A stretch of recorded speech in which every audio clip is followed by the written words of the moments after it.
इस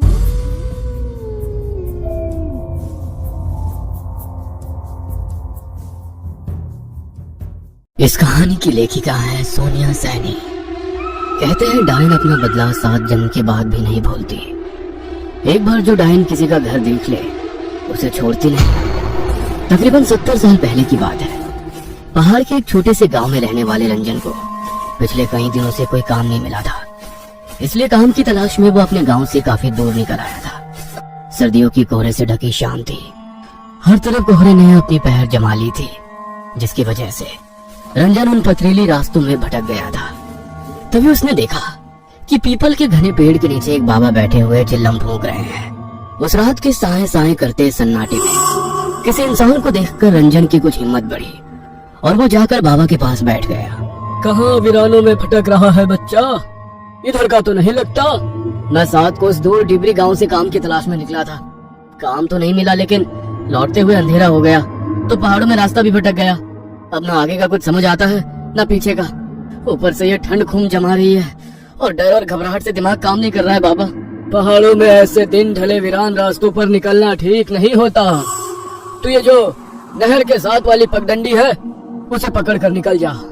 आगे एक गांव पड़ेगा, वहाँ जाकर मदद मांग लेना। और हाँ, अब रास्ते में रुककर इधर उधर मत देखना। रंजन को बाबा की बातें और उनकी वेशभूषा बहुत रहस्यमयी सी लग रही थी।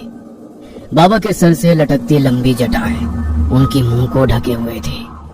हाड़ कपाती ठंड में उनके शरीर पर नाम मात्र के कपड़े थे और आंखों में इतनी सुर्खी थी कि देखकर कोई भी डर जाए। ठंड से परेशान है बच्चा? ये ले, तो कश भर ले, थोड़ी राहत मिल जाएगी। रंजन पहले से ही बहुत घबराया हुआ था। इस समय उसे बाबा की कही बातों को मानने के अलावा कोई और चारा नजर नहीं आ रहा था।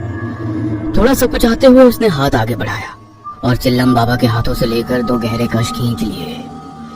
अपनी बात कहने के बाद बाबा फिर से सर झुकाकर अपने चिल्लम सूखने में व्यस्त हो गए। रंजन कुछ पल वहीं खड़ा रहा और फिर चुपचाप बाबा के बताए रास्ते पर आगे बढ़ने लगा। जैसे जैसे वो आगे बढ़ रहा था, पास के जंगल से आती जंगली जानवरों की हो की आवाज से उसके बदन में डर की झुरझुरी सी दौड़ रही थी। अचानक उसे अपने पीछे किसी के कदमों की बात चाप सुनाई पड़ने लगी। इतने सुनसान रास्ते में अचानक कौन मेरे पीछे पीछे चल रहा है? किंतु बाबा ने कहा था मुझे पीछे मुड़कर नहीं देखना है। क्या करूं, कुछ समझ में नहीं आ रहा।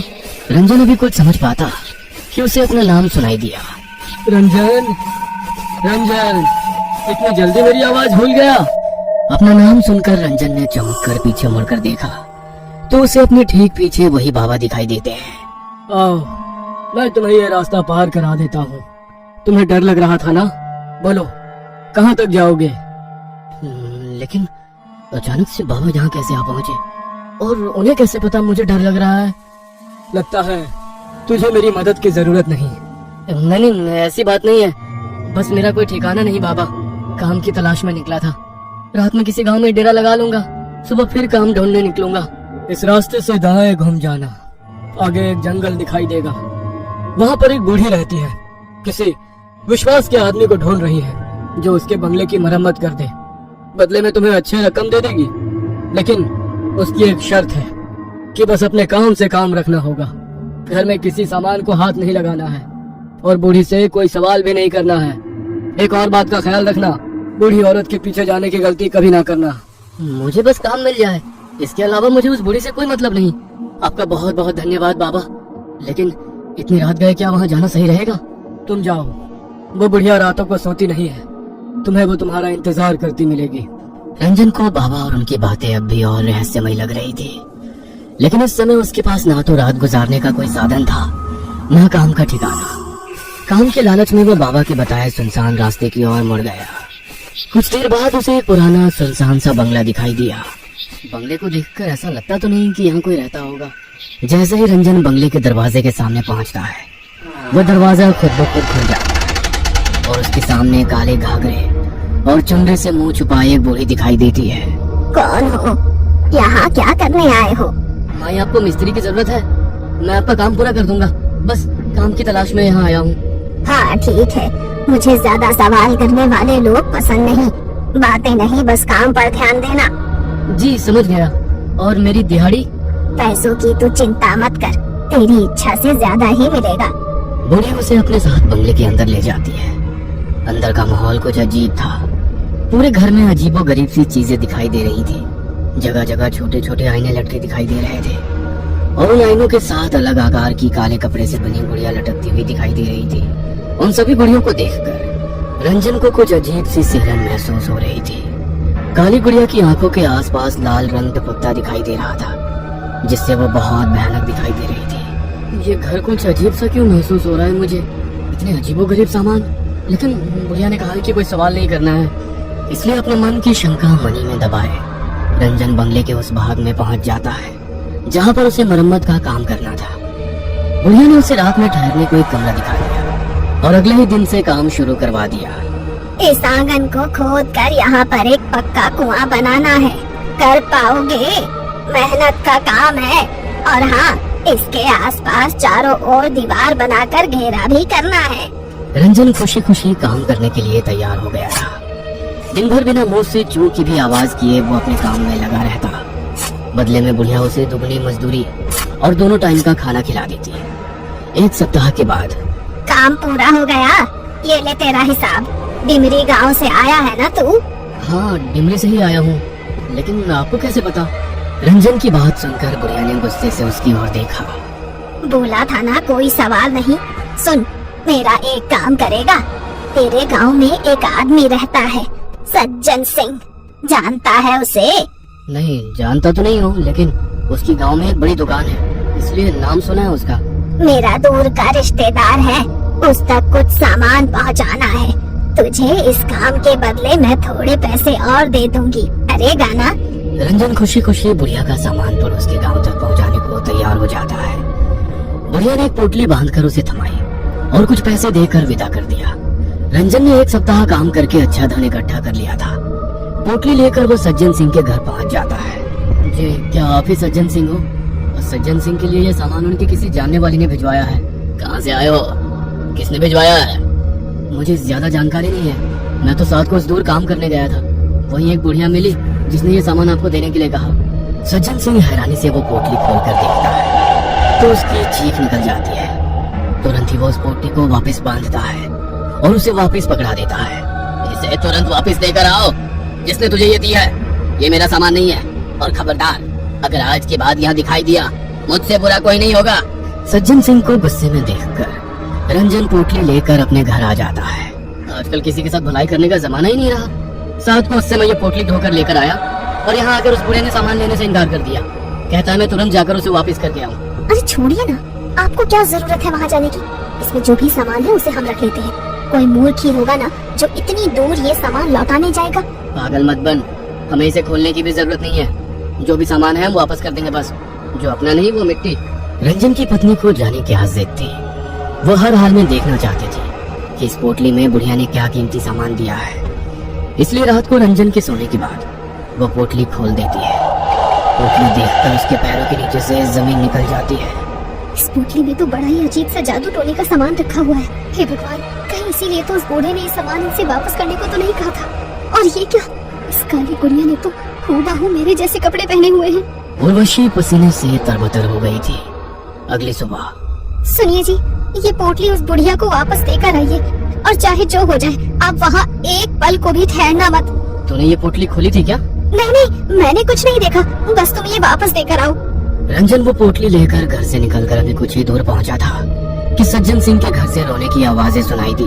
अरे भाई, बड़ी बुरी मौत हुई सज्जन काका और उनकी पत्नी की।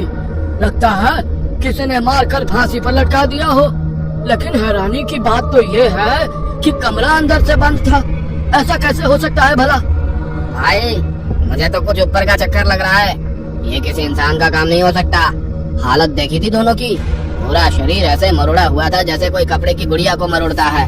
रंजन को गांव वालों की बात सुनकर एक झटका सा लग गया था। एक के बाद एक उसे सज्जन सिंह की कही हुई बातें और पोटली देखने के बाद डर से सफेद पड़ा चेहरा याद आने लगा।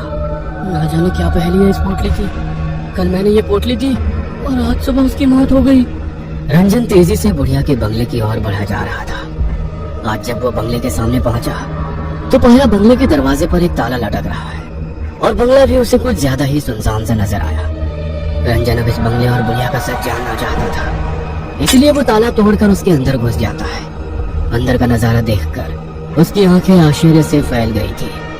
बुढ़िया के कमरे में 3 नई काली गुड़िया लटकी हुई थी और उसमें से एक गुड़िया के कपड़े उसे कुछ जाने पहचाने नजर आ रहे थे। रंजन घबराकर उस बंगले से निकलकर बाहर सड़क की ओर आ जाता है। भाई कुछ पता है ये गुड़िया कब तक लौट कर आएगी? रंजन की बात सुनकर उस आदमी ने उसे ऊपर से नीचे तक घूरते हुए कहा, पागल पागल है क्या भाई? ऐसा क्यों कह रहे हो भैया? क्योंकि यहाँ कोई नहीं रहता। 50 साल से लटका है ये ताला। और हाँ, भूत बंगला है ये, रात के समय भटकना भी नहीं उसके आसपास। हाँ। उस आदमी की बात सुनकर रंजन की रीढ़ में ठंडक दौड़ने लगी। क्या भूत बंगला? भाई मेरे दादा कहते थे किसी डायन का बंगला है ये। इसमें वो तरह तरह के टोटके टोना किया करती थी। एक तांत्रिक था जिसने इस डायन की चोटी काट कर इसे जला दिया था। तब से ये बंगला ऐसे ही पड़ा हुआ है। कहते हैं आज भी रात के समय इस रास्ते से गुजरने वाले लोगों को वो डायन दिखाई दी जाती है और उस तांत्रिक का पता पूछती है। अपने सोखते हलक से रंजन ने अपना आखिरी प्रश्न किया। तांत्रिक? कहाँ रहता है वो तांत्रिक? कुछ मदद कर पाओगे क्या? भाई सुना है उसने इस डायन को मारने के बाद ये काम छोड़ दिया और दूर किसी गांव में जाकर बस गया। उसकी पहचान अब किसी को नहीं पता। बातें करते हुए रंजन बंगले से कुछ दूर तक आ गया था। आदमी के जाने के बाद अब मुझे ये पहले समझ में आ रही है। जरूर सज्जन सिंह वही तांत्रिक है जिसे वो बरसों से ढूंढ रही थी और उसे मारने के लिए उसने मुझसे इस पोटली में जरूर कोई तंत्र का सामान भिजवाया था जिसने सज्जन सिंह और उनकी पत्नी की जान ले ली। लेकिन अब मैं इस पोटली का क्या करूं? रंजन कांपते हाथों से उस पोटली को उठाकर जंगल की ओर फेंककर अपने गांव लौट आता है।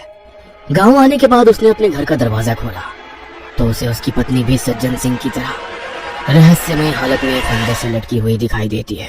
पत्नी के जाने से रंजन पूरी तरह टूट गया था। वो हर पल खुद को ही उर्वशी की मौत का जिम्मेदार मान रहा था। आधी रात का समय था। रोते रोते शायद रंजन की आंख लग गई थी। तभी उसे अपने दरवाजे पर दस्तक सुनाई देती है। रंजन दरवाजा खोलता है तो उसके सामने फिर से वही मनहूस पोटली रखी दिखाई देती है। डर से रंजन पसीना पसीना हो रहा था। घबराकर वो इधर उधर देखता है। कुछ ही दूर पर पेड़ की ओट में एक काले कपड़े वाली बुढ़िया घूंघट के पीछे से झांकती हुई उसे नजर आती है, क्योंकि जो पीछा छोड़ दे वो डायन नहीं। ये कहानी आपको अच्छी लगी हो तो हमें सब्सक्राइब करें, हमारा इंस्टाग्राम और फेसबुक पेज जरूर फॉलो करें। और हाँ दोस्तों, सब्सक्राइब करना भूलना मत।